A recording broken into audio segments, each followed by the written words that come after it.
ఓం నమో భగవతే వాసుదేవాయ. ఈరోజు 24వ పాసురం. ఈ పాసురం కూడా మనం 2 సార్లు చదవాలి. ఇది చాలా ముఖ్యమైనటువంటి పాసురం. ఈ పాసురాన్ని రోజు దేవాలయాల్లో మంగళాశాసనం కోసం చదువుతారు. ఈ పాసురంలో పోత్తి అనేటువంటి పదం ఎక్కువసార్లు వస్తుంది.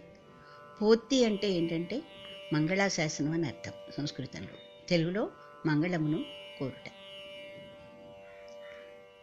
మనం భగవంతుని ఏదో ఒకటి ప్రార్థిస్తూనే ఉంటాం. ఎలాగా? ధర్మ, అర్థ, కామ, మోక్షం ఈ 4 దేనికైనా ప్రార్థించవచ్చు.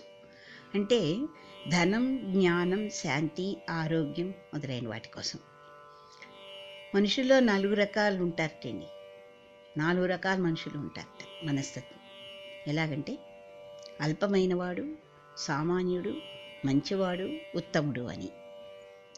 వీళ్ళు ఎలా కోరుకుంటారంటే స్వామిని, ఈ అల్పమైన వాడు ఏం కోరుకుంటాడంటే తనకి మంచి జరగకపోయినా పర్వాలేదు, ఎదుటివాడికి మాత్రం జరగద్దు అని కోరుకుంటాడట.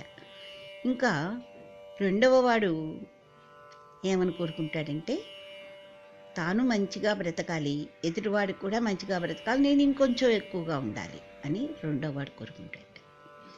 ఇంకా మూడో అతను ఏమనుకుంటాడంటే నేను మంచిగా బ్రతకాలి, ఎదుటివాడు కూడా మంచిగా బ్రతకాలి అనుకుంటాడు. ఇంకా 4వ అతను ఏమంటాడే నేను ఇబ్బంది పడినా పర్వాలేదు, ఎదుటివాడు మాత్రం ఇబ్బంది పడకూడదు అని చెప్పి ఇలా కోరుకుంటారట. అసలు నిజమైన ప్రేమ, భక్తి భగవంతుని మీద ఉండేవాళ్ళు ఏం కోరుకుంటారో ఈ పాసురంలో మనకి చెప్తోంది. ఇక్కడ పోత్తి అంటే మంగళాశాసనం చెప్పుకున్నాం కదా. వీళ్ళ యొక్క ఈ వ్రతం యొక్క వీళ్ళ యొక్క అంతిమ ప్రయోజనం ఏమిటి? దేనికి కోరుకుంటున్నారు, దేనికి వ్రతం చేస్తున్నారు అంటే మంగళమును కోరుకోవటం. అంటే పరమాత్ముని దర్శనం చేసుకోవటం అంతిమ ప్రయోజనం వీళ్ళు చేస్తున్న దానికి. ఇక్కడ ఆండాళ్ళ తల్లి స్వామిని శయన మందిరం నుంచి బయటకు రమ్మని ఆహ్వానించి సింహాసనంపై అధిరోహించమని ప్రార్థించింది తన తోటి గోపికలతో. ఇక్కడ మంగళాశాసనం స్వామివారికి వేటికి చెప్తున్నారంటే స్వామివారి యొక్క పాదాలకి, బాహువులకి, హస్తములకి, ఇంకా ఆయన చేతిలో ఉండేటువంటి బల్యమునకి, ఆయన యొక్క వాత్సల్యానికి, ఇలా మొదలైన వాటికి మంగళం పాడుతున్నారు.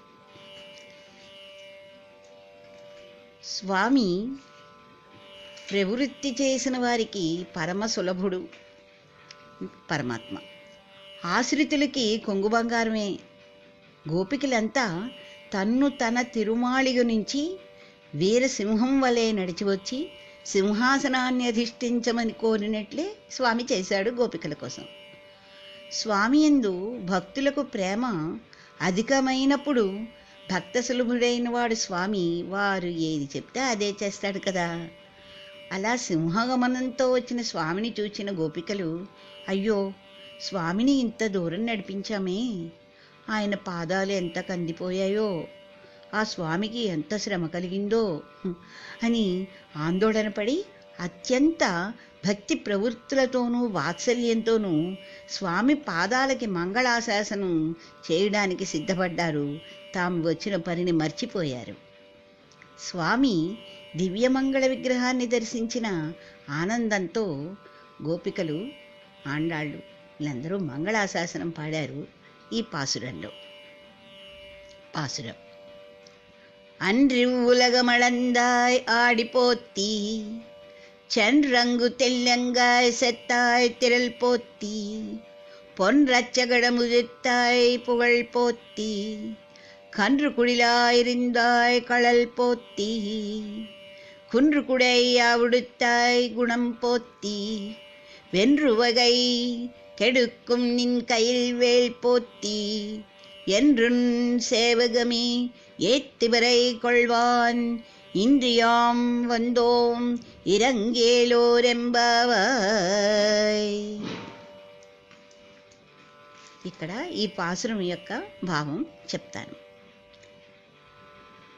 దేవతల యొక్క రాజ్యములను అపహరించిన బలిచక్రవర్తి యొక్క మదం అడగించ వామనుడయి బలిని యాచనమునరించి వెన్వెంటనే త్రివిక్రముడవై కఠినమైన ఈ లోకములను గణించినవాడా, ఆనాడు కందిన నీ సుకుమార పాదారవిందములకు ఈనాడు మంగళమగుగాక అని చెప్పి పాదాలకి చెప్తున్నారు. నిన్ను విశ్వసించియున్న సీతాదేవి లంకకు తీసుకొని పోబడగా ఆమెకై లంకగేగి అందమైన ఆ లంకాపట్టణమును నాశనమునరించినవాడా, ఆనాటి నీ బాహుబలమునకు నేడు మంగళమరుగాక.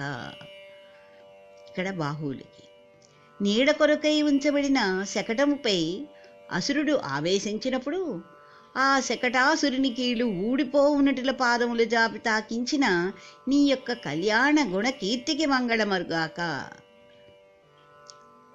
మాకందరకు ఆధారభూతమైన నిన్ను సంహరింపదలిచి ఏతించిన ఇరువురిలో ఒకడైన వత్సాసురుని గోటి వెళ్ళ రీతిన రెండవ వాడైన కపిత్తాసురుని పైనకు విసిరవేసి ఇరువురిని ఒకే పర్యాయమును నేల కూల్చిన సమయమున ముందుకు జాపిన నీ యొక్క శ్రీ చరణమునకు మంగళమగుగాక.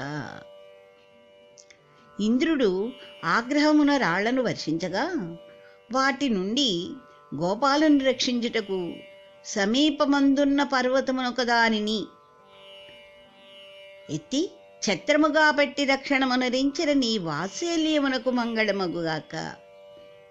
తన యొక్క జయశీలము చే ఎదిరించినటువంటి శత్రువులను సమూలముగా నిర్మూలింపజేసడి నీ హస్తమందలి బల్యమునకు మంగళకరమగుగాక. ఈ రీతిగా నీ వీరచరితమునే కీర్తన మొనరించుచు నీ నుండి పరై అనేది దానిని పొందడి నిమిత్తమై ఓ స్వామి, ప్రస్తుతము మేము ఏతించినవి కదయ్యా, దయచేసి అనుగ్రహము నీయవయ్యా అని ఎంతో ఆర్తిగా గోదాదేవి మిగిలిన గోపికలతోటి స్వామిని ప్రార్థిస్తూ ఉన్నది ఈ పాసురంలో. కృష్ణం వందే జగద్గురుం.